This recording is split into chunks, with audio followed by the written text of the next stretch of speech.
Have you ever talked to someone only to discover later that they were no longer there? It may seem like the beginning of a movie, but sometimes life takes these twists and turns that even our imaginations can't predict. It was exactly like that.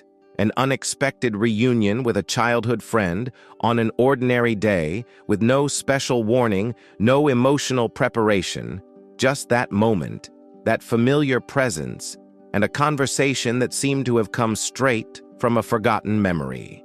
I saw him across the street, with the same smile as always. Time seemed to stand still for him.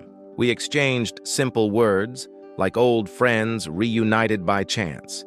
He asked about my life, told me he was fine, and even said something about being at peace. At the time, none of this seemed strange. It was comforting, like a quiet relief in the middle of an ordinary day. But what happened next? That changed everything. Hours later, as I was telling an acquaintance that I had met, Leo, I was interrupted by an expression that froze me.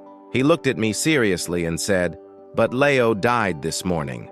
In that instant, everything spun. His words echoed like thunder in a closed room. It was impossible. I had seen him, spoken to him, felt his presence. It wasn't imagination, nor a dream. It was real, all too real. And that's where the story begins to shift layers. Because when something like this happens, it's not just the event itself that shakes you, it's what it represents. A sign, a goodbye, a spiritual visit. The mind searches for logical explanations, but the heart already knows it wasn't a coincidence. Stay with me until the end, because what you're about to discover now may surprise you, and maybe even remind you of someone you also met again, even without understanding how. And when something like this happens, you feel like you need to share it with someone. So, if at any point in your life you've experienced something similar, or even if you've ever wondered if certain encounters truly have a deeper meaning, please write in the comments.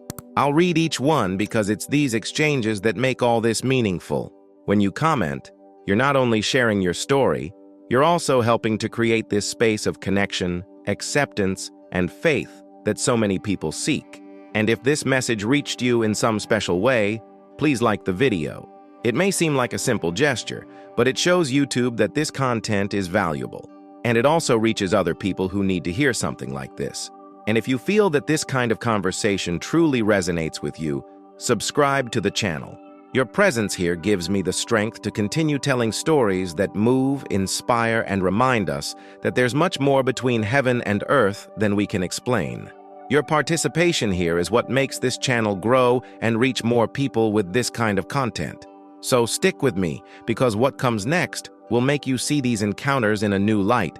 His name was Matthias, and just saying it out loud now feels like something sparks inside me, as if just saying that name unlocks a box full of memories that had been tucked away, quietly, waiting for the right moment to return. We grew up on the same street, went to the same school for years, and even after we each went our separate ways, there was still that kind of invisible bond that time never erases. You know that friend who was more like a brother than a colleague? That was it. We shared our fears, our secrets, and those little discoveries in life that seem trivial when we grow up, but that back then were the center of our world. Matthias was the kind of person who always seemed to be laughing at something. Sometimes his own pain, sometimes life itself, but with a sparkle in his eyes that I realized today was rare. He taught me so much without realizing it, just with his personality, with the courage he had to defend those he loved, and with the lightness with which he dealt with everything, even when reality was overwhelming. The last time I saw him before what happened was in one of those chance encounters that life throws our way, on a random street corner with a "Hey, long time no see," and a tight hug. And I remember that day he seemed different, quieter, calmer, but I didn't pay any attention. We said goodbye like people we always see each other. No ceremony, never imagining it would be the last time. And for a long time, that haunted me. The idea that maybe I should have looked deeper, spoken more, felt more. But it was only later, only much later, that I truly understood why that presence had returned so unexpectedly. Because when he appeared again, it wasn't on any street, nor at a scheduled meeting. It was in an experience that challenged everything I'd believed until then. One of those situations that makes you stop everything and wonder if there really is such a clear line between what is real and what is spiritual, or if, in fact, all of this is more intertwined than we imagine. Now, I want to delve even deeper into this subject, because understanding who he was helped me understand the impact of everything that happened afterward. And perhaps, by sharing this with you, something inside you will remember someone too. Someone who marked your journey, even if only briefly, but who left an unforgettable impression. It was supposed to be just another day. I woke up unhurriedly, with that familiar routine that, precisely because it's common, seems to promise nothing out of the ordinary. I had work piling up, messages to respond to, the half-cold coffee I always leave half-finished. I remember the sky was a bit cloudy. In that way, that's not quite sad. But that adds a layer of silence to the day. I wasn't expecting anything, nor thinking about anyone. There was no premonition, no intuition, none of that mysterious feeling that sometimes prepares us for something out of the ordinary. It was just another chapter without much news. It was in a brief pause between one place and another that he appeared, Matthias. There, standing on the other side of the street, as if waiting for me, but unhurried, just with that smile that was uniquely his, and I didn't question it. I simply crossed and went to meet him. The naturalness of the moment is what disconcerts me most today, because no matter how much time had passed, no matter how many lives had taken such different paths, it seemed as if nothing had changed. We greeted each other like old friends, as if our last conversation had been yesterday. We talked about simple things, about childhood, about silly dreams, about moments that seemed buried but that resurfaced as if they were there, in a silent replay. There was no strange atmosphere, no strange lights, no echoing voices, just a real conversation, with presence, with emotion, with details so vivid that to this day I can feel the tone of his voice. It was only later, and that later carries enormous weight, that everything turned upside down. Because at that moment, I didn't know. I had no idea what was happening behind that appearance.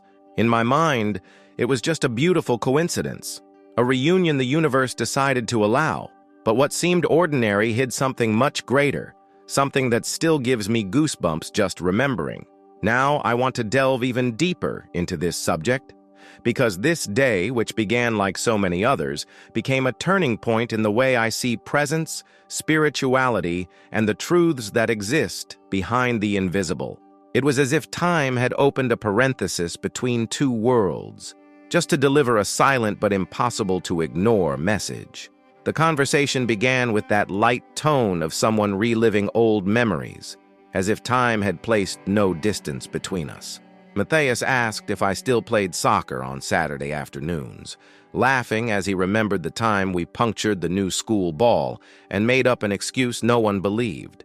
There was genuine joy in his words, a complete presence, as if he were truly there, body and soul. But the more he spoke, the more a subtle sensation began to grow within me, not of fear but of an almost uncomfortable curiosity.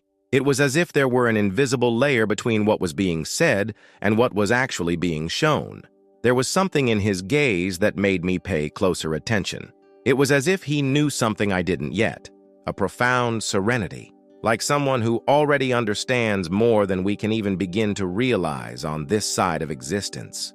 He spoke about being at peace, about how life needs to be lived with ease, and uttered a phrase that, at that moment, almost went unnoticed. "We never say goodbye forever, do we?"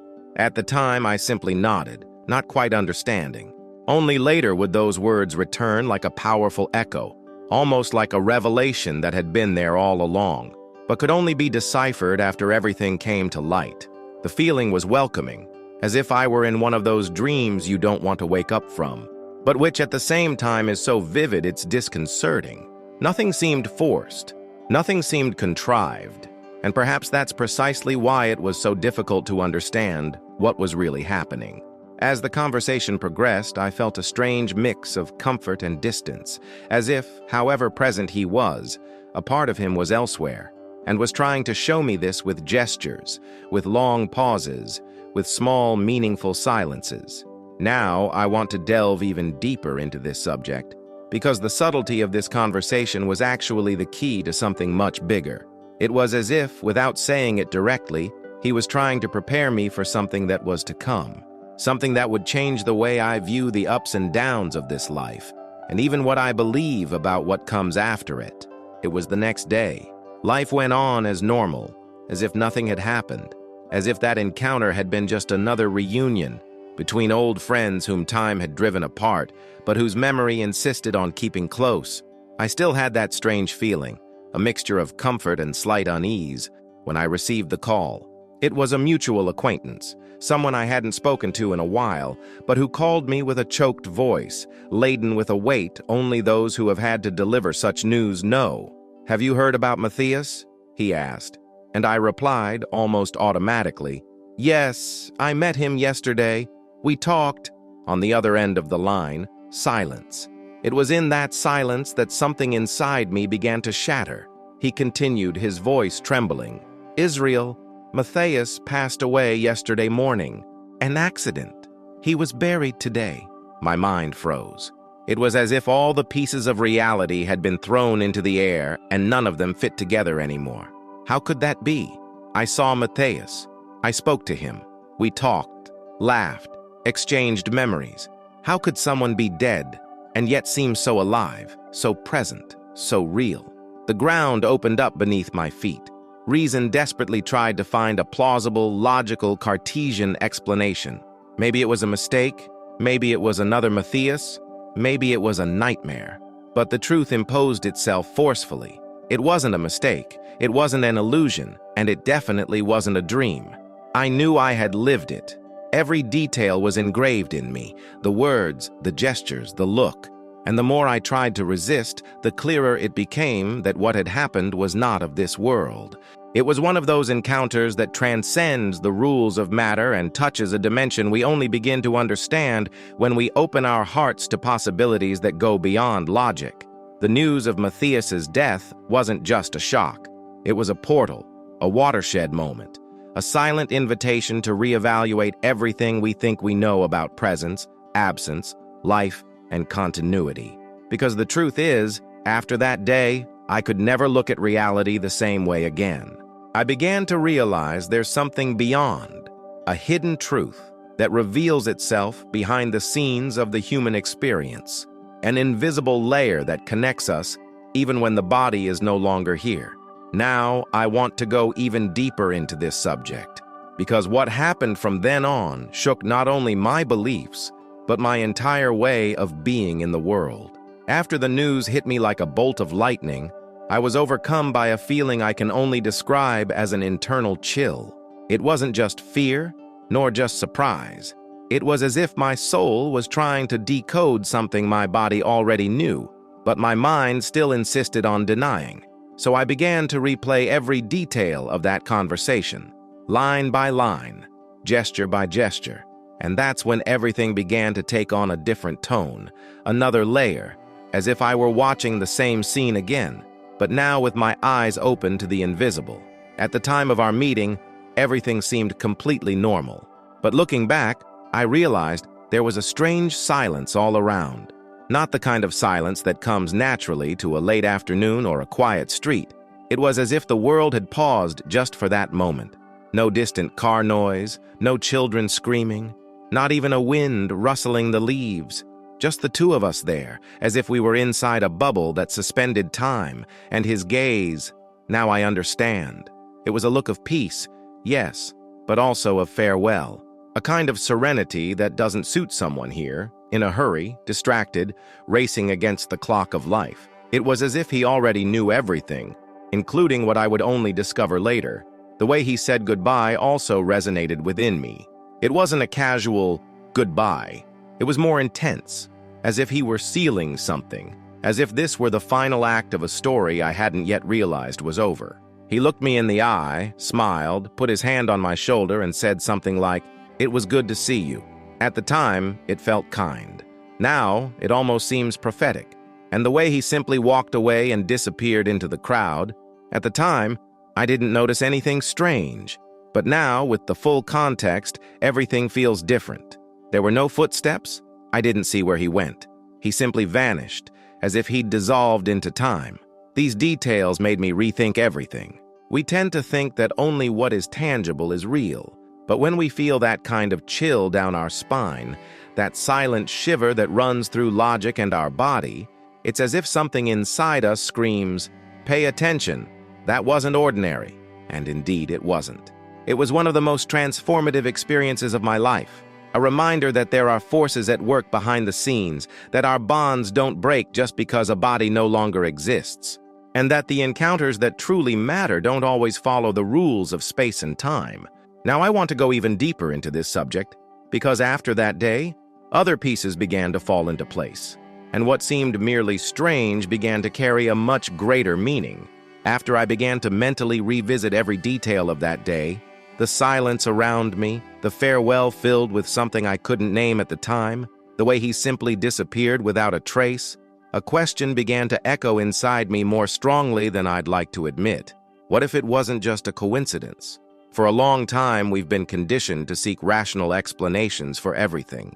We attribute to chance what defies logic, classifying as delusion what we can't measure with instruments or explain with formulas. But there are moments in life, and perhaps you've experienced something like this, when what you feel is truer than any technical explanation. And this was one of those moments, because no matter how much my mind tried to convince me that it had been just a vivid memory or a waking dream, my heart screamed otherwise. It screamed that I was, indeed, in the presence of a real presence. Not physical, perhaps, but real, profoundly real. Was that a spiritual visit? A gap between worlds that opened for a few minutes? A final gesture of affection from someone who wanted to find me before leaving completely? Or perhaps someone who was never truly gone? That line between life and death, which we believe to be so definitive, seemed to disappear in that moment, as if there were something beyond what meets the eye, beyond what reason can accept. Maybe it was a message, a reminder that our connections don't end with death, that there are bonds that time, distance, and even death can't break. Or perhaps it was the universe's way of telling me, you're not alone, he's okay, and somehow he still walks beside you. These thoughts began to transform the way I see everything. I began to notice more signs, unexpected encounters, words that arrive at precise moments, songs that play without explanation, dreams that seem more real than ordinary days. I began to wonder more often how many things we ignore for fear of seeming silly. How many messages we miss simply because we were taught not to believe. But what if the truth lies right there, in what we can't prove? Now I want to delve even deeper into this subject. Because if this experience has taught me anything, it's that there are invisible shadows all around us. And maybe we just need to learn to listen differently. Now I want to delve even deeper into this subject. Because when the initial impact wore off, when the emotion gave way to silence and the adrenaline drained from my body, I began to ask myself, why did this happen to me? What was the real purpose of that reunion? Was it just a symbolic farewell, or was there something more there, hidden between the lines, waiting to be slowly deciphered? Seeing his face again, hearing his voice, feeling his presence as if no time had passed, was more than comforting.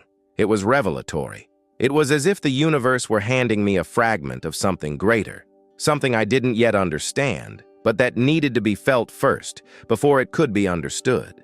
And with each passing day after that encounter, I began to notice details that had previously escaped me. A hand gesture, a longer look, the precise tone with which he said, "Take good care of things around here," as if he were giving me a mission, even without explaining exactly what it meant. It wasn't just a memory resurfacing. It wasn't just longing taking shape. It was a call, a reminder that some connections don't end with death, but transform into something else. Maybe he was asking me for peace. Maybe he was telling me he'd already found his. Or maybe he was trying to protect me, as if to say, "You're not alone. I'm still around, even if in a different form." And this kind of revelation changes the way we walk. It changes our mindset. It affects our most intimate decisions. It makes us rethink our priorities, choose words with more intention, and open up with more courage. Because when you understand that someone on the other side of the veil crossed that border just to see you, to share a feeling, a message, a moment, you're never the same person again. The hidden truth behind that reunion wasn't just the act of seeing him again, but what it taught me about life, about death, and most importantly, about everything in between. It was as if that moment had been carefully crafted behind the scenes of the invisible, as if it had been authorized by something greater, and if it was truly a request for forgiveness, I received it. If it was a gift of peace, I accepted it. If it was protection, I felt it, because there was purpose in every second, even in the silences. Over time, I began to understand that certain apparitions arise not simply out of longing, but out of spiritual necessity, ours and theirs. Sometimes it's a final point that needs to be tenderly drawn. At other times, it's a chapter that still needs to be written. But almost always, it's a reminder that the invisible continues to watch us with eyes of love. Now, I want to delve even deeper into this subject, because after all that, something inside me changed in a way that there's no going back. It's as if a curtain had been pulled back, revealing a part of reality that had always been there, but which I'd never really taken the time to look at. That experience, the encounter with my deceased friend, the reunion with someone who technically shouldn't be here anymore, wasn't just a scare or a strange coincidence. It was a turning point. My perception of life expanded. Before, I believed things ended when we said goodbye, that the last look, the last hug, was the end of the story. But after that day, I began to realize that some bonds aren't broken by death. They live on, pulsing differently, at a different frequency. And when you experience this so truly, so clearly, so emotionally true, your mindset changes. You begin to see existence through layers that previously seemed invisible. What's more, I began to question everything I previously took for granted. The way I treated time, for example. Before, I lived as if life were a sequence of goals and commitments. Now I see every encounter, every conversation, every silence as something that can carry a much greater meaning than we imagine. The hidden truth behind each moment may be there, disguised in a gesture, a look, a feeling that no one else perceives, but that you feel because you're more open. It was as if that experience taught me to live with more presence, to be more fully present in each moment, to pay attention to subtle signals, because now I know that the invisible also communicates, and that sometimes a simple coincidence can be the echo of something much bigger happening behind the scenes of our journey. This transformation also affected my decisions. I stopped putting off important things. I began to value true connections more. And most importantly, I began to treat people as if that moment with them could be my last. Not out of pessimism, but out of gratitude. Because when we understand that everything can change in an instant, we begin to treat the present with more reverence. Today, every time I remember that encounter, it's not with fear, it's with reverence. Because he didn't come to say goodbye. He came to awaken me, to remind me that there's something beyond what meets the eye, that the connection between souls goes far beyond logic, and that perhaps the mission of those who depart doesn't end when they're gone. It continues when they leave something inside us that will never be the same again. Now I want to delve even deeper into this subject, because deep down, this story isn't just mine. It could be yours too. How many times have you felt a presence in the silence? An unexplained chill, a memory that came out of nowhere, a name that echoed in your mind just when you needed strength the most. Sometimes those we love find subtle, or not so subtle, ways of reaching us, even after they're gone. And what once seemed like a coincidence now carries meaning. This experience with my childhood friend made me realize that some goodbyes don't happen the way we imagine. And maybe, just maybe, they aren't really goodbyes at all. They're passages, connections that change places but not essence. Because when someone you love appears at a specific moment, with a message that seems to have been written precisely for your pain, your doubt, or your longing, you can't ignore it. The truth is that not everything needs to be explained by logic. The invisible doesn't need to shout to be real. Sometimes it whispers, and those who are open hear it. The most impressive thing is how this affects our future decisions. We begin to walk with more intention, to listen more to our hearts and less to rush. There is a real impact on how we live, and this impact comes not only from what was said, but from the energy that remains, the sense of renewed purpose, the inner certainty that we are not alone. And now I want to leave you with a question that carries more than words. It carries an invitation to look within with sincerity. What if someone you love was trying to say goodbye? Would you know how to recognize it? If you've ever experienced something similar, or if you feel that this topic speaks to your soul in some way, comment below. I'm on this journey too. Truly, reading what you feel helps keep this space alive, human, and full of meaning. Your comment, your like, your subscription to the channel make all the difference. That's what allows us to continue bringing these stories, reflections, and experiences that truly touch. Because the more people we reach, the more hearts we awaken. And that, for me, is what matters most.